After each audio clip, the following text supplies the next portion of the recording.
FLAMESRADIO.UK. Sir Vennom in the building alongside my very special guest tonight.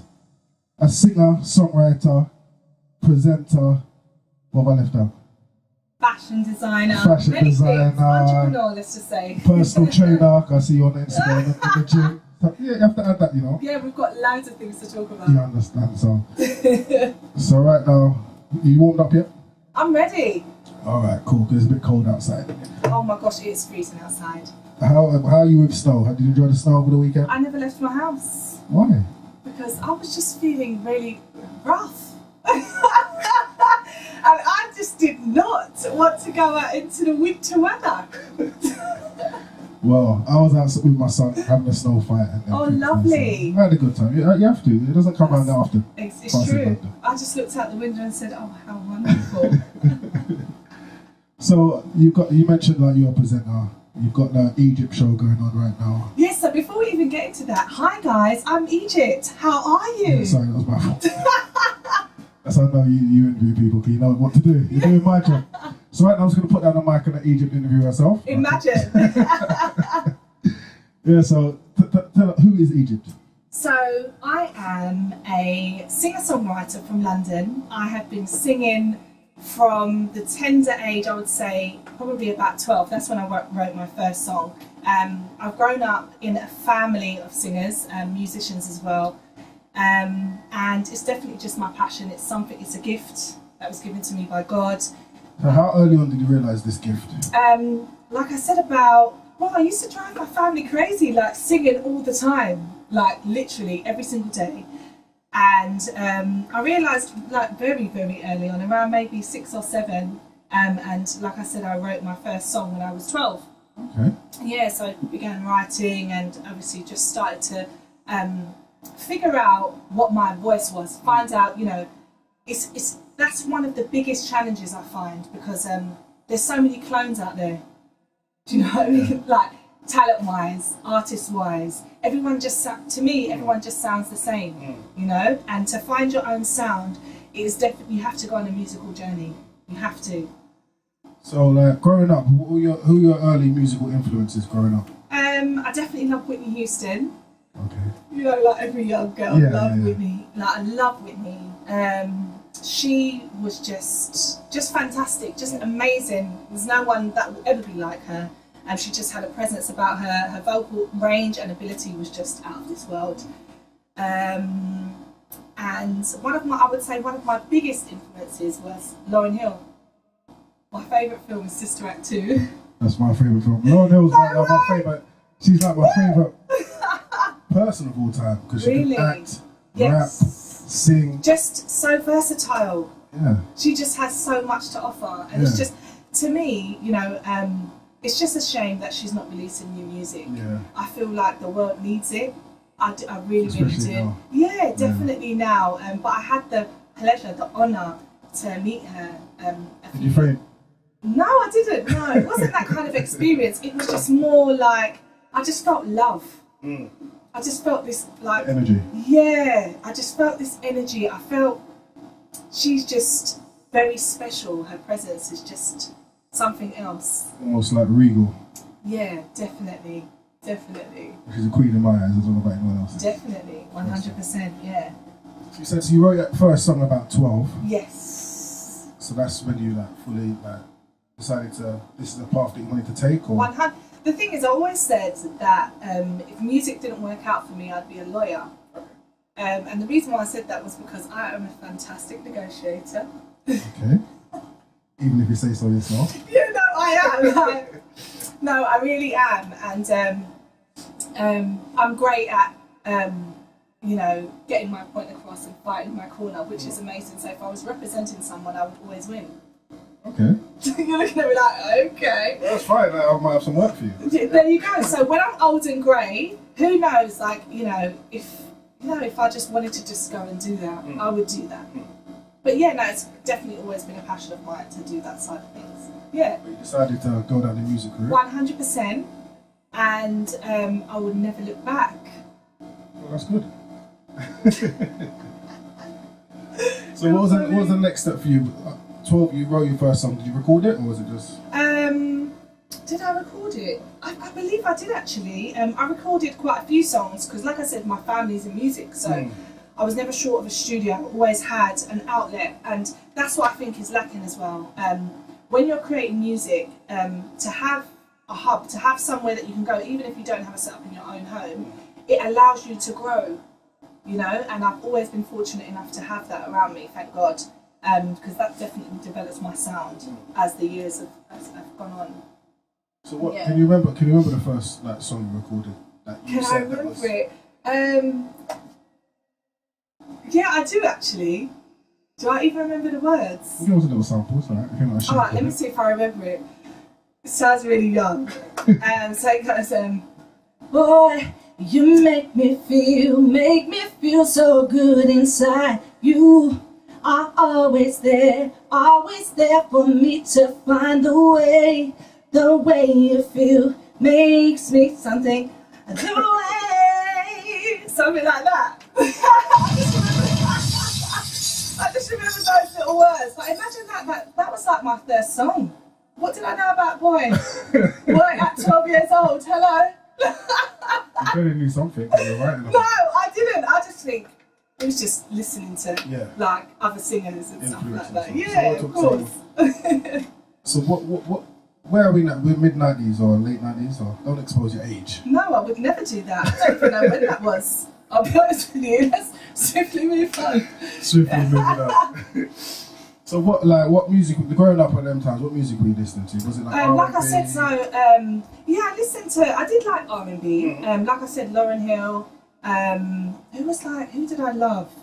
Like Which poster did you have on your wall as a youngster? Do you know something? The only person that I loved really in that way was like Michael Jackson. Yeah. Like I loved Michael. MJ. R.I.P. Gone. Love you. That's it. I just loved him.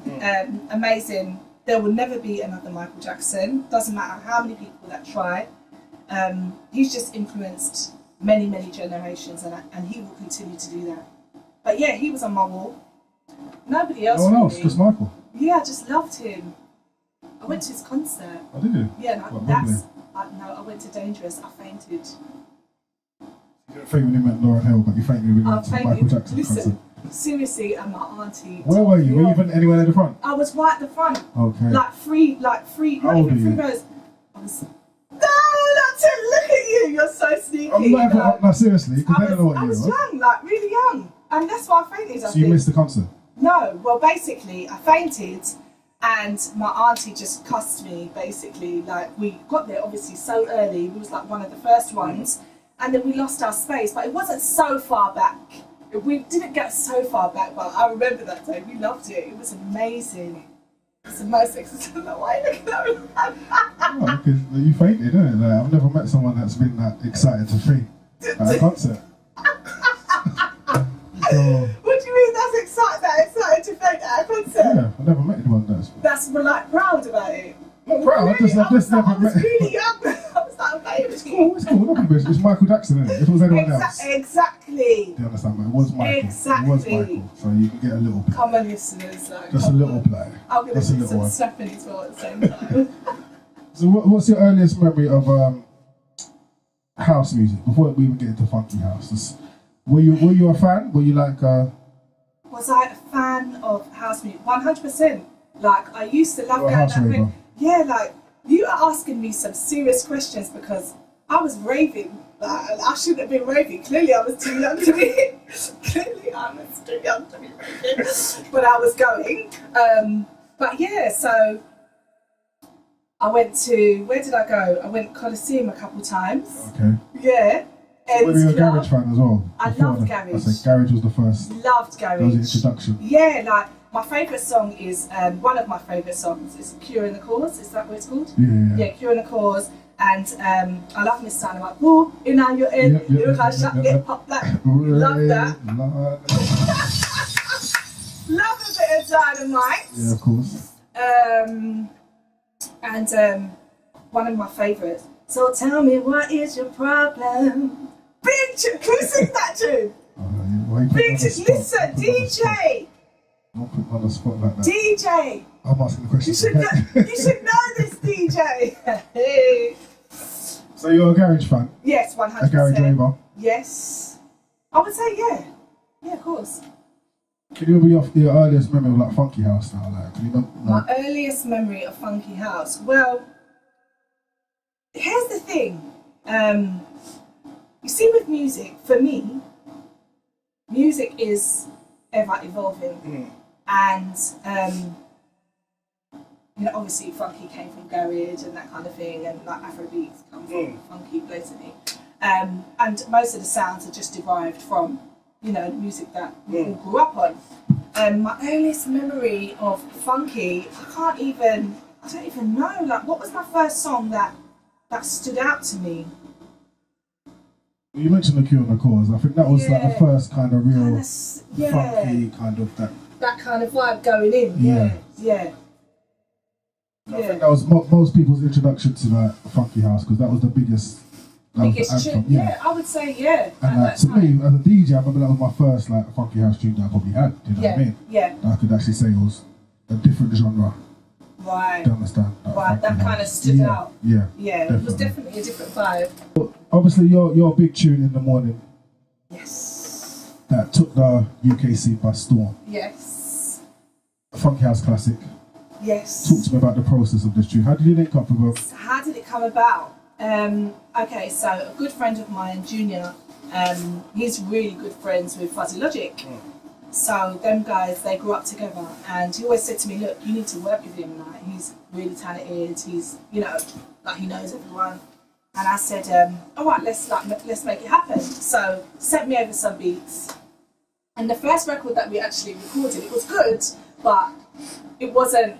Yeah, so you recorded a tune before? Yeah, we recorded a tune before. And that's why I say, if you're working with someone, don't get disheartened by the first thing that you work on, because that may not be the hit that makes you, basically. And so we worked on that record. We liked it. It was nice.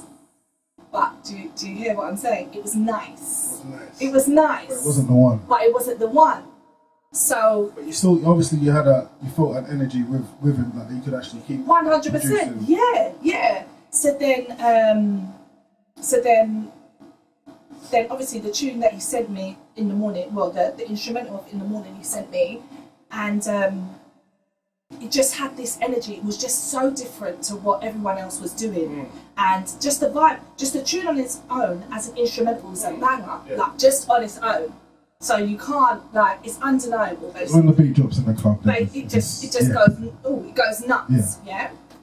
So so basically got the tune now, and then just, you know, listening to it, and then literally in the morning, about 4 o'clock in the morning, woke up, and in the morning, then I just started to write. That's how I wrote it. So you wrote in the morning, the tune to the beat? No, in my head. I was literally in my head, in my bed. I was in my bed, and I literally, that's what came. I woke out of my sleep, and I wrote the song, and that's when most of my songs come. Literally at that time in the morning. That's when I heard a lot of greatness happens at that time. Okay. Yeah, I'm sharing a lot of knowledge here. So I need to start keeping a notepad by the side of my bed. Trust me. It depends on what it is though that you want to do, I think. But that's when the world is quiet. Yeah, and you can manifest things. But you can hear the voices in your head. No, I don't know about all of that. I don't know about all of that. So you actually got sent the instrumental first, and then you Yes. actually wrote a tune to the. Yeah. Okay, Yeah. that's what we need to know. 'Cause I wasn't sure whether you actually like had the lyrics before. No. Yeah, so silly. Yes. Yeah. So you like you said, you woke up 4 o'clock in the morning. Yes. The inspiration came to you. Yes. So you went to the studio. Yes. What did he think of it with you? He liked it. Yeah. Yeah, of course, he liked it. And do you know what we felt? We felt like it was a magical feeling. I'm not going to lie to you. I don't know. So when we recorded it, I said to him, "Now, how do you feel?" And he was like, "I love it. And he asked me, "How do I feel?" I was like, "I love it." And I said, "No matter what happens, doesn't matter what anybody thinks. How do we feel?" And he was like, "We love it." And you know what? When he sent it, he was like, "Look, I'm going to do everything that I can to make this tune blow, basically." So he literally worked so hard. Like, he contacted all the DJs that he knew, and when he sent it out that Monday morning, like he sent it out about 8 o'clock, and by I would say about 9:30 they playlisted it. On what station? On Capital. Well, it wouldn't have been Capital now. What would it have Choice. been? Choice. Choice. Choice. Radio. The same day. The same day. It's interesting. But this is what I'm saying, right? So I'm saying that when something is meant to be, it just had a life of its own. It had an energy of its own. God was all over it. Like, it was just, honestly, when I say to you, it was my blessing. That was my blessing. That was our blessing, basically. It's interesting to hear that, because the usual process of like an underground tune or like a dance tune, like whether it be garage, funky house, is like they'll release it first, maybe on the underground, or get some like radio play, and you say it went straight up there. Nah, went straight there. Wow. Yeah. That's amazing. Yeah. How did you feel like the day after? How did like what your tunes played on Choice FM? You recorded it. Yeah, like, last I'm week? driving. The song's on the radio. I'm like, hello. I had to pull over. I was like, oh my gosh, I'm on the radio. I don't know if you've ever seen people's reactions, but I was screaming. I couldn't believe it. I just couldn't believe it. I remember my car that I had a little Mini. It was so cute. Like, that Mini took me on tours. Like, that took me. Seriously, guys, honestly, the first time, if you're a musician and the first time you hear your song on the radio, it's insane. The feeling, it's just crazy, man. And especially on like a big station like Choice at the time. Yeah. Must have been amazing. It was amazing. How long after, obviously, it got A-listed on Choice, did it get picked up by a label? I would say about, well, we started talks probably 4 months in, yeah, and then the campaign began. So in between that time, were you like PAing the tune or Yeah. So I I think it was on the radio. Literally, I'm trying to remember everything because it was such a long time ago now. But yeah, so it went on radio, and obviously, the pirates and internet stations and everyone was just really getting behind us and really supporting us. So I was doing a lot of radio interviews as well at the time.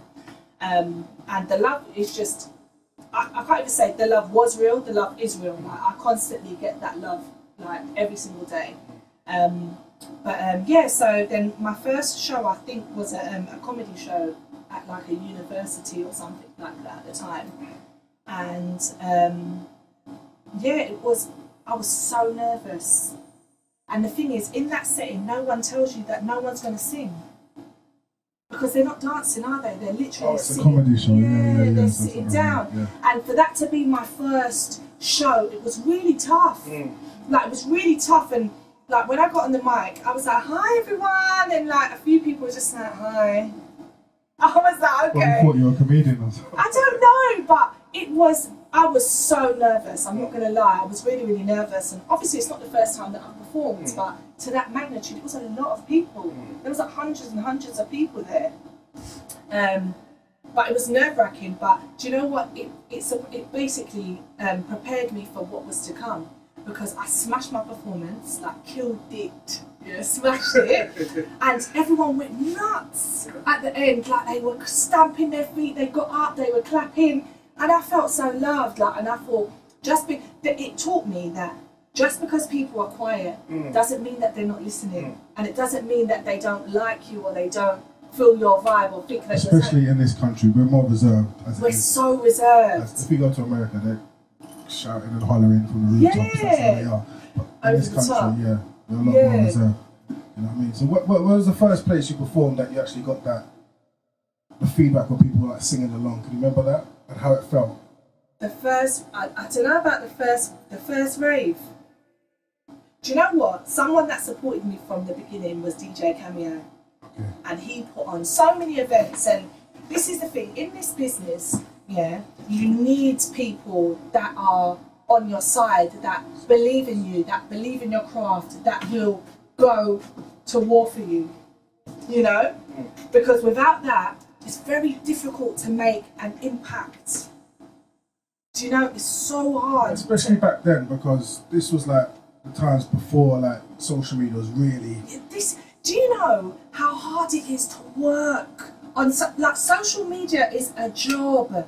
Like it's another job on top of being an artist. It's another job. Like even if you run your own business, you'll know what I'm talking about. Forget about music or entertainment. Even if you're a lawyer or you're you do furniture or whatever, it's another side to your business. It's so important now. And back then, I feel like all I used really was Facebook.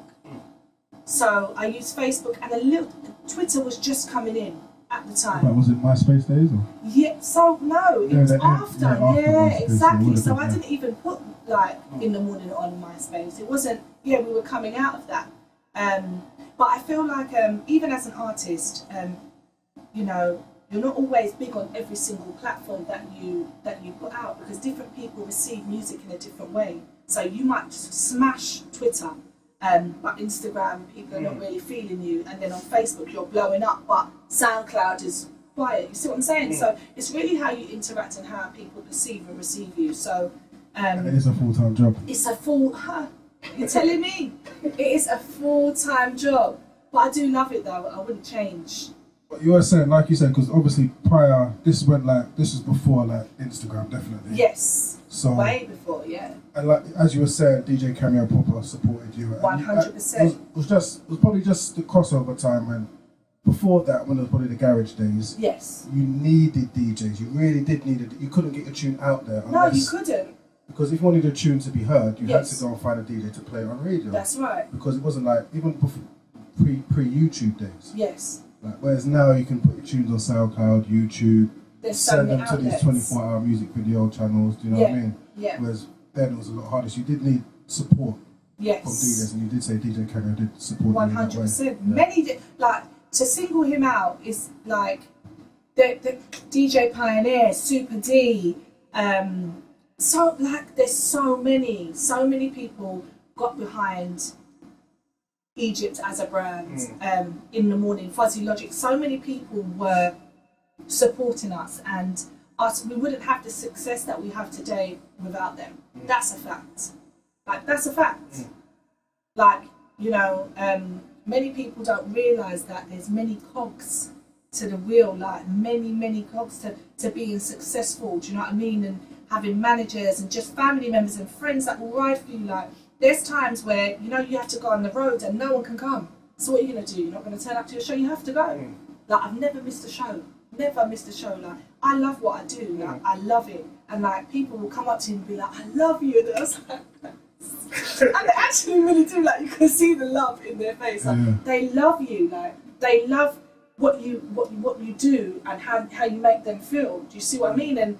And music is a powerful thing. What's it like performing and having the audience sing back the lyrics that you've written? Do you know how much times I've cried on stage? Like, I swear to you, like, tears run, because I don't know if my eyes have got some eye problem or some eye ducts. I'll blame it on that. Yeah. Okay. But literally, when people chant my name, Egypt, Egypt, and they're singing the words, like, I always do like a tester. In the morning, when I wanna be with you, are you ready? And then they sing, I let you.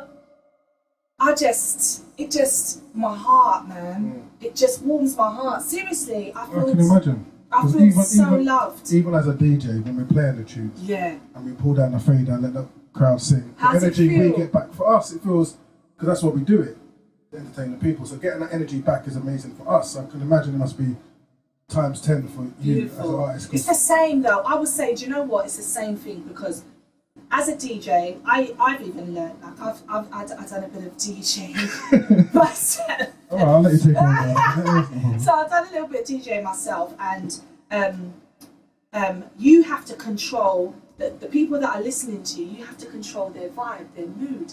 That's why when you go to a dead dance, 9 times I tell you, I blame the DJ. No, not really. I'm joking. Sorry, DJ. Actually, you're speaking the truth. Right, but when you know a DJ. Listen, when I walked in here, I'm not going to lie, like, the vibe was turn up. The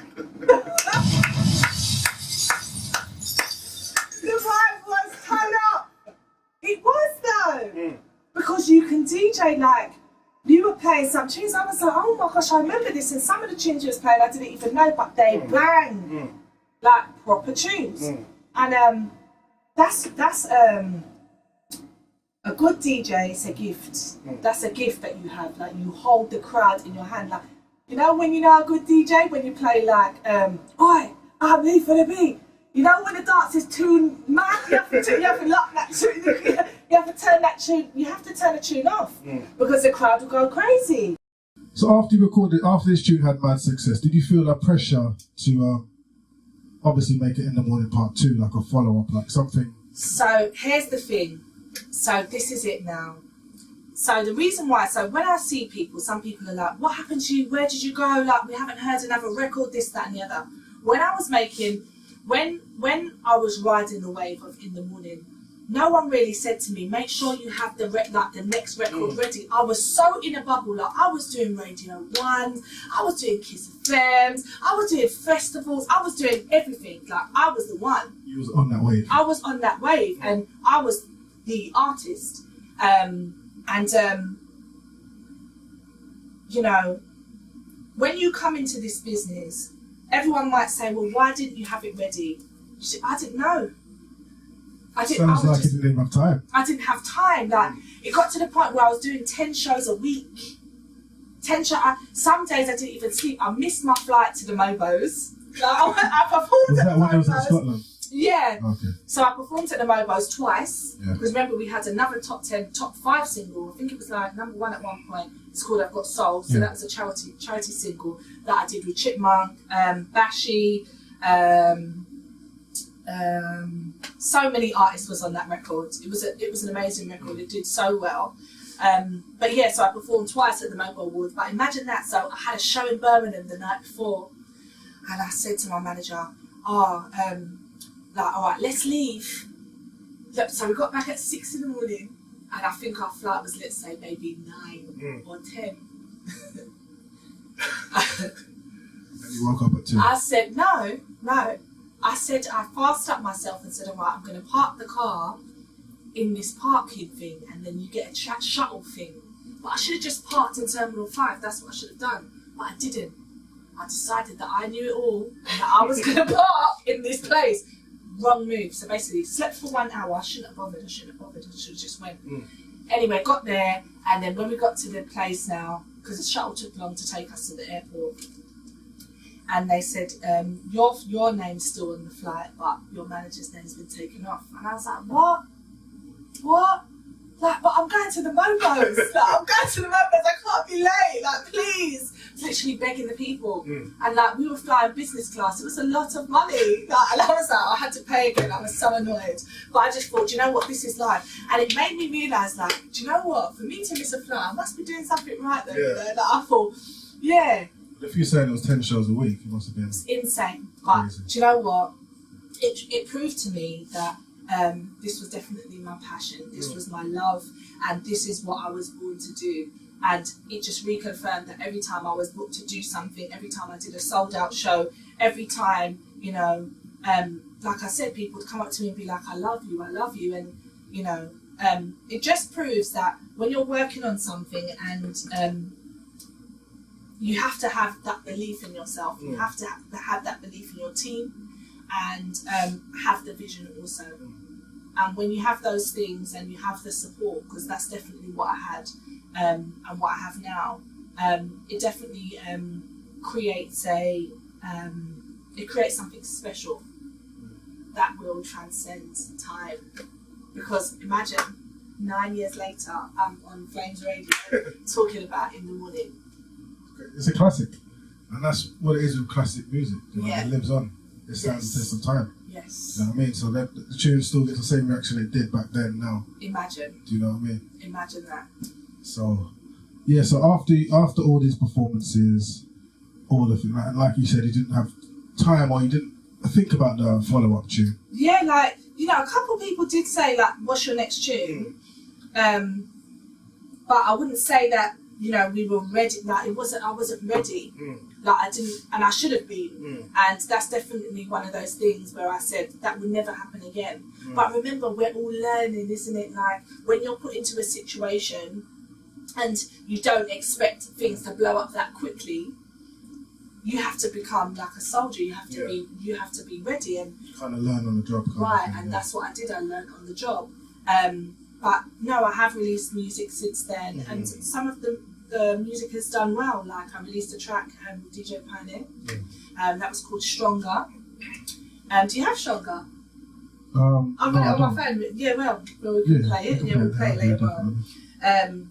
So yeah, released a record called Stronger, and that got me my tour in Africa. Okay. So basically, I was brought over by Vodafone, and I think it's Aquaba, the company at the time. So they did this major showcase, and so we went to, where did we go first? We went to Ghana. So that was just an experience in itself. Like, I felt like I'd gone home. Imagine, I'm Jamaican, but when I touched the soil, when I, you know, smelt the air, the whole vibe, the whole, just everything about Africa, just, I felt at peace. It's funny you should say that, 'cause I've got a friend that's literally just gone to Ghana, and she just done a Snapchat, and I was watching it today, and just like, she's Jamaican. Yeah. She feels like she was in the yard. This is what I said to you. Exactly how she felt. That's how I felt. She's driving, she's looking around, filming, she feels like she's at home. This is what I felt at home. Like, you feel this sense of peace there. It's just, it's a beautiful country, you know, and the people, they're so kind and so giving. Like, they leave their furniture and all that on the roadside, you know. What do you mean? Like, they build their furniture and they leave it on the roadside and no one steals it. Right. And then I thought, why doesn't no one steal it though? And then they said, because if someone steals it, they'll dash a tyre over them and set them alight. It's true. When the punishment is that extreme, it's like when you go to Dubai. You know what I mean? You don't get thieves in Dubai. Exactly. People leave car keys in their Lamborghinis and stuff and everything because you wouldn't. You wouldn't. It's too high. The crowd. Fun over here. You know what I mean? I won't encourage that kind of thing over here. No, exactly. No. You never know, like, do you understand? Because obviously it's working. Do you know what I mean? Yeah. You can go and leave your Lamborghini cars in the keys in the car and just. Do you know That's what I mean? crazy though. So you had the follow-up tunes, and like you said, it would have been even if you like did think about it, it would have been difficult because. Yeah, go on. Because obviously in the morning went straight there. Yes. So you kind of said, I was speaking, it's funny enough, I was speaking to Ozzy B from Oh, lovely, yeah, I interviewed him the other day. Oh, did you? Yes, I did. So did I. Did you? Hey! And we were talking about that, because obviously Oi was the first tune they ever recorded together as a group. Oh, wow. And for it to go number 8 in the charts. Do you know how it's, oh, amazing. To follow up that was like nearly impossible, do you know what I mean? Yeah, so even if you hard. did have that mentality of, right, I need to follow this up, it would have been very... So that's the thing, like, I don't even want to say that. Like, I believe that I have many more #1 singles under my belt. Like, I feel like I've got many more albums to come, and I just want people to allow me to be great. For me, I think, you know, Always a Gift, Miss Dynamite's Boo in Over Ed, but then she had that next tune that I loved, Hold On Tight. I can't remember how it goes, but big tune. She had a couple, yeah. Yeah, like she's done well, like really, really well. Look, she had an album as well. Yeah, so she'll go down in history. That's the thing. Definitely. I think, you know, to create music, for me, my ultimate goal is to be a legend. Like, I want to be remembered long after I'm gone, and I want to change the face of music, and I believe I'll do that. So what's Egypt up to now? So currently, I think I should speak about my year. Like, quickly. Well, 2017, it's a perfect time. 2017 is nearly done. So let's talk about your year. So my year, I've had the most incredible year. I don't know if you follow me on Instagram, you can check me out. It's Egypt Official.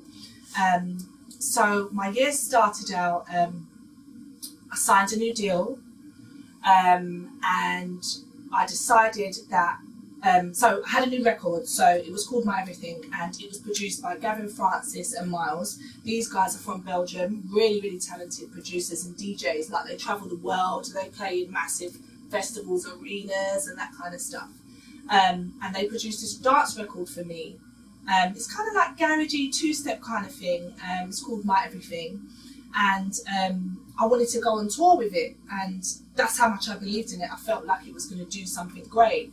And I did a tour, I think it was like 10 dates, sold out, smashed it. It was called My Everything Tour, and the response to the record was insane. Like Radio One played it, Kiss got behind it, Capital Extra, like all the stations. And remember, like with radio, it's one of those things where the DJs change around so often. Like, you know, they get replaced, you know. And it's about obviously constantly having those relationships with those people that will, you know, listen. Support, yeah. And so with like radio stations getting replaced, because like we were talking before, it was like Choice FM, and it's now Capital Extra. Exactly. So there's only like 5 main ones, isn't it, really? And then you've got the others. But for me, all radio stations are important. Yes, major's great. But sometimes it can get very same, so it's all the same music. But obviously they have their like spot shows where they, you know, introduce new music and stuff. But for me, like internet radio and pirate radio is the way forward. Like that's who breaks new music, especially now. Yeah. Like that's where you get the vibe. That's what I listen to when I'm driving. Do you know what I mean? I do. Glad to hear it. Yeah. You couldn't really say anything else standing up. No, but it's true. But it's a fact though. No, but yeah. It's a fact. It's like, true. Yeah. You guys work harder, I personally feel, because you have to source our music, basically. Yes, exactly, and reach out and get artists that think they're too nice to come on station. Do you know what I mean though? Some people are really tough to approach, and I think it's so important to be open and to support stations. Do you see what I'm saying? That's what keeps us alive. That's what keeps all of us alive. It's a big network. This is what I'm saying. Being successful it's not easy. It's not easy. It is hard work. It's hard work. It's hard work. But you're doing the work. I see you putting in the work. See me? Like, I see you putting in the work. So you started off talking about your year. You got signed with So I started my year, and then so at the start of the year, I don't know if you guys do it. So we're coming to the end of this year now, and for me, I like to do my New Year's resolutions. So I like to write a list of things down, which is so important. I'm going to snap this actually, guys. So I'm just snapping at the moment. So for me, writing a New Year's resolutions is really, really important. And the reason why it's important is because when you write something down physically, it gives it a power. Yeah? It's a fact. It's a known fact. You can look it up on yourself, but it brings things into fruition. Yeah? So at the start of the year, I said, this is going to be the year of breakthrough for me. So I declared it from the beginning. Like, I'm going to knock down many, many doors, and it's going to be very successful. I said also it's going to be a year of travel for me. I don't like to travel. I like to be in my own bed and look at my own four walls, yeah? Really? That's just the type. I'm a very homely person. I like to be around my family. I miss my mum and my dad and just everyone, yeah? That's how I am. Now, but I know that to be successful, you have to step out of your comfort zone, and you have to, you know, experience new things. So when I said I was going to experience new things, I travelled to LA. When I say to you, it was one of the most amazing experiences of my life. And the reason why I say that is because, the journey alone was really it's grueling. It's a long, between 12 to 14 hours to get there. But I made a decision, and I said, I don't care. People are going to help me. I'm going to work with the best people. They're going to help me. I'm going to make the most amazing music. I'm going to film my TV show, which we're going to touch on in a minute. It's called The Egypt Show. But I said to myself that I'm going to change my life this year. No one else can change your life but you. People can speak into your life, they can say good things, they can say bad things, but remember, life and death starts from the tongue. And I only speak good things out of my mouth. I only speak good things about people. I lift people up, I build people up daily, yeah? But also, when you're doing that, you have to remember that you have to pour back into yourself, because you can deplete yourself also, yeah? But for me, everything that I'm receiving now, I prayed for many years ago. And I covered myself many years ago. So when people are seeing that, I'm doing this or I'm doing that, this is something that I've been working on for a long time. and I work really, really hard. Like I work hard, and I do a lot of things myself. And I've got an amazing team. I've got an amazing family that just support me, that will ride. I've got Dina, Lai and Leanne, they're my best friends, right? And when I say to you, they will do the jobs that no one sees. So like if my legs need creaming, they'll cream my legs or that. And you've seen my legs, guys.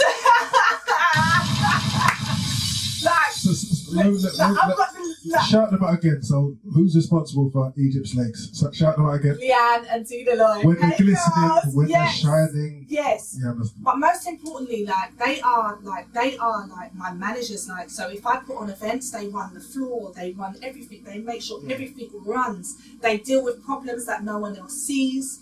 Like they've got my back 1,000,000%. Like they go hard for me, and these people are successful. I'm talking successful lawyer and like another one's an IT analyst. They run things, like they've got massive, like they're successful. Like everyone around me is successful in their own way.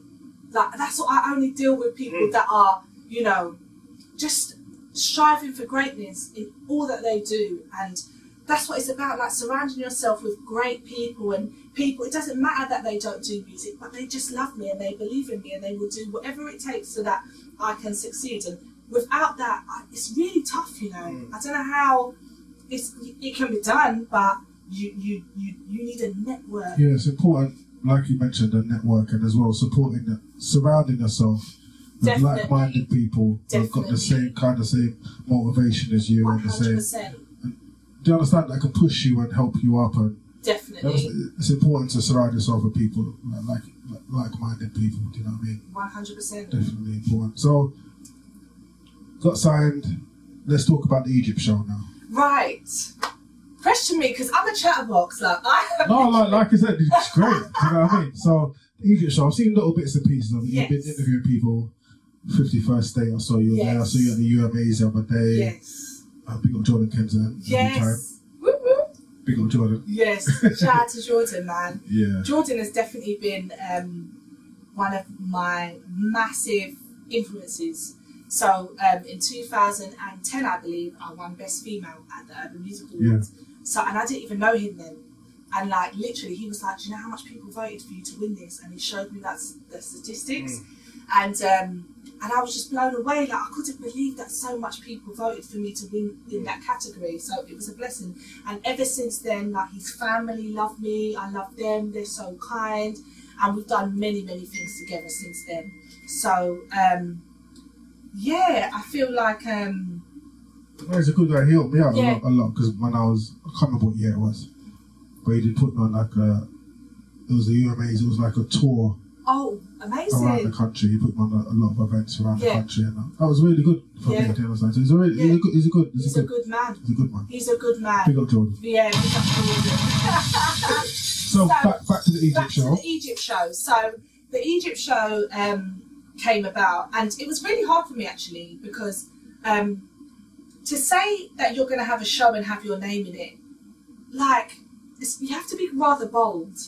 You're looking at me like, really? No, there's a fine line between being bossy, yes, and being confident within yourself and being confident in what you can do, yes, and what you can offer. So don't feel away. But then this is the thing: when I first started it, it was definitely.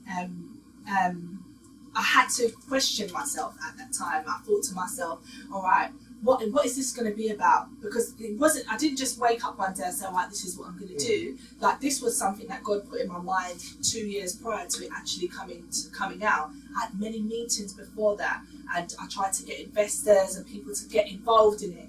And then I thought to myself, do you know what? Do I want to go that route or do I want to build it myself? And I thought sometimes you have to show people that your value before they can see it. Yeah, especially now. We live in a time where, to a certain extent, in the music game, it's about numbers. Yes, so it is. A label's not going to look at you unless you have a certain amount of views on YouTube. Yes. And do you know what I mean? So and you have to kind of create your own name to a certain extent. Yeah, I do agree. But at the same time, I feel like people can be missed just because they don't have the numbers and the views. Yeah, I feel like so much talent gets overlooked, you know?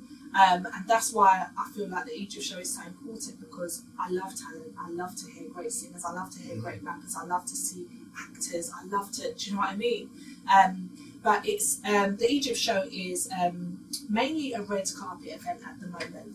So I go to red carpet events, I interview A-list celebrities. I've done the film awards, I've done the reality TV awards, I've interviewed celebrities like Love Island, the winners of Love Island 2016. And that actual video that I did, it got 1.7 million views, which is insane. It literally blew my top off. Cara and Nathan, and imagine, they're now having a child. They've got back together, so they broke up.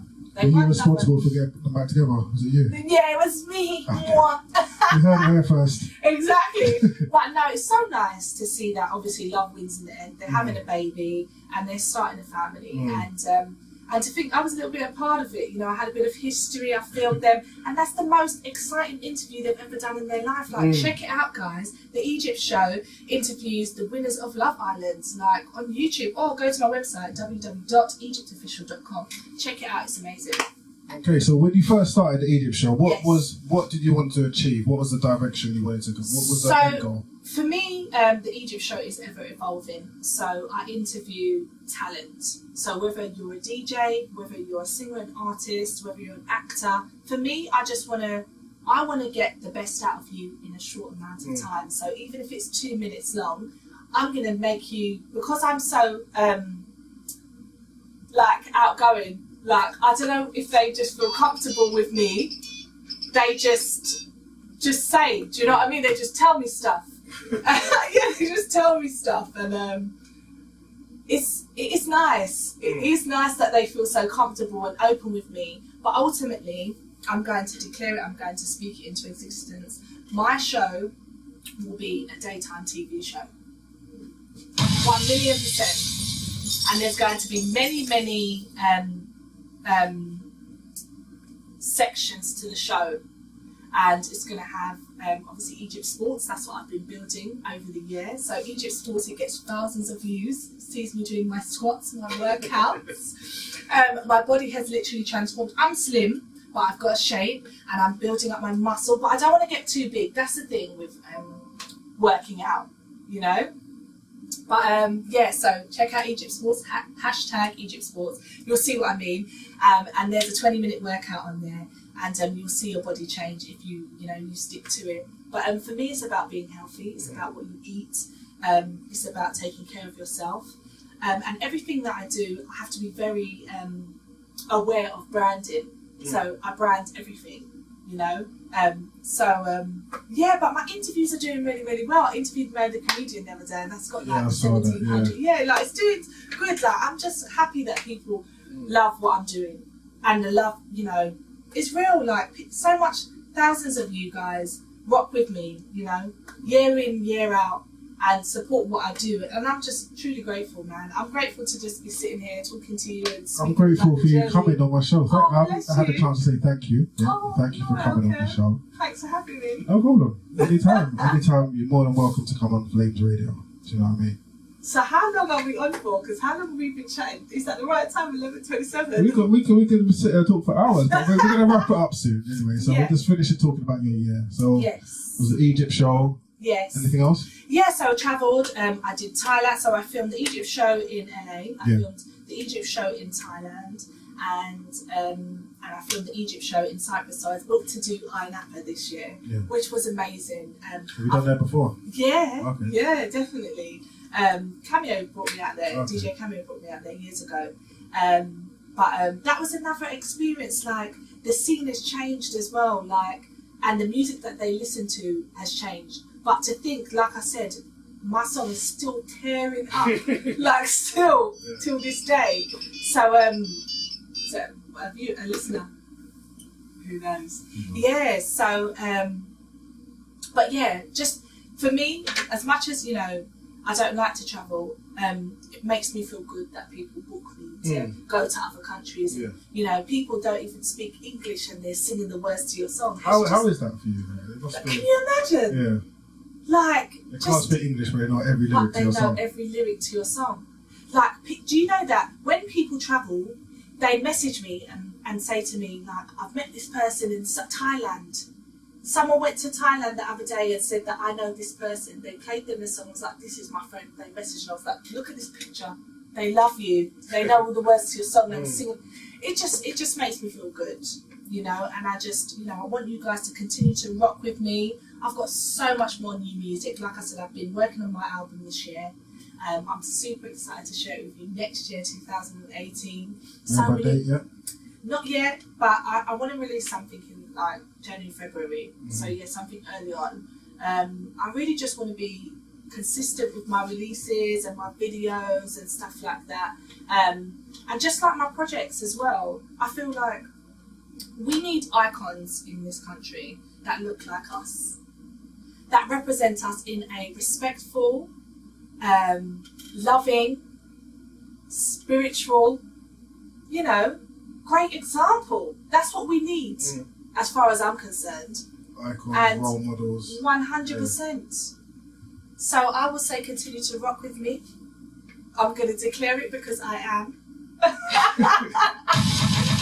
I am. Well, you have to.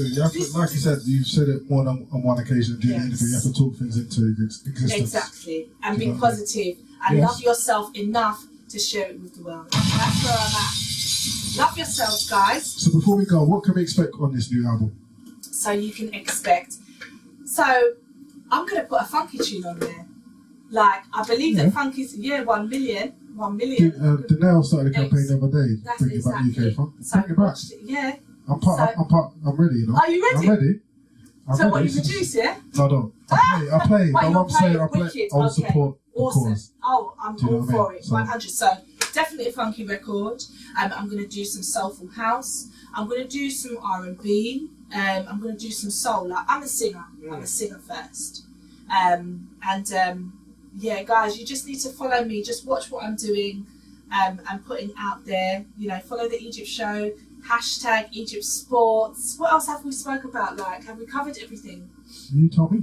I think fashion. We have. I don't know if you've seen, obviously, my clothing line. I showcased at London Fashion Week. It's called EVA West, EVEAE West. So you can check that out as well. Follow that on Instagram. But guys, honestly, just follow me. I've got so much more to give. Just so Instagram is at Egypt Official. Yes. Twitter, same thing. Yes, Egypt Official. EgyptOfficial.com. Yep. Any more? That's it. No, that's it, man. That's it. So if you go to EgyptOfficial.com, you'll find everything there, and it will navigate you to all the other bits and pieces that I'm doing. Yeah. So finally, like, going to the UK scene is just amazing right now. It's thriving. Yeah, it is thriving, and now's the time. Are there any in particular, like, UK artists you'd like to collaborate with? Yes, Young Bane, I'm coming for you. Bainy boy. We are going to do a collaboration. She's coming for you. I want to play something actually. Yeah, that I'm gonna. We're gonna hook it up. Yeah, we're gonna hook it up, and you're gonna hear something exclusive. So make sure you stay tuned, honey. Stay tuned. Well, Egypt, thank you. Thank you so much for having me, guys. Thank you for coming. It's been a pleasure. You. FLAMESRADIO.co.uk, the London's #1 global party station.